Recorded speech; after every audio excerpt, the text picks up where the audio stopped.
দূরত্ব বোঝালে বা ডিস্টেন্স যদি বোঝায় সেই ক্ষেত্রে আমরা দয় দীর্ঘকার হবে। দূরত্ব বোঝালে সেই ক্ষেত্রে দয় দীর্ঘকার হবে, অন্য ক্ষেত্রে দয় হ্রস্বকার হবে।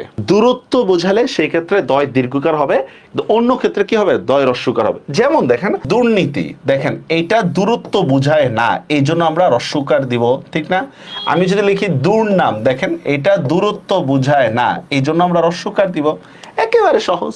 দূর, এই ক্ষেত্রে দূরত্ব বোঝাচ্ছে কিনা? আমাদের তাহারই পরে মনের মধ্যে আছে না, কহিল সে সুদূরে চাহিয়া, দূরের আত্মীয়, দূর বহুদূর, এই বানানগুলোর মধ্যে কি হবে, দীর্ঘকার হবে। কেন দীর্ঘকার হবে? কারণ এই বানানগুলোর মধ্যে হ্রস্বকার, দূরত্ব বোঝাচ্ছে। কিন্তু সাবধান, এই দেখেন এই বানানগুলোর ক্ষেত্রে একটু ভালো করে মনে রাখবেন স্যার।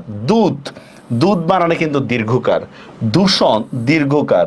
দুর্বা, দুঃস্ব, দুর্বাষ্টমী, এই বানানগুলোর মধ্যে কিন্তু দীর্ঘকার। চিন্তা ভাবনা করে নিয়েন, ঠিক আছে? আর এই দেখেন দূরবীন, এটা আপনাদের কাছে দূরত্ব বোঝায়, তারপরও এটা হ্রস্বকার হবে কারণ এটা একটা ফার্সি ভাষার শব্দ।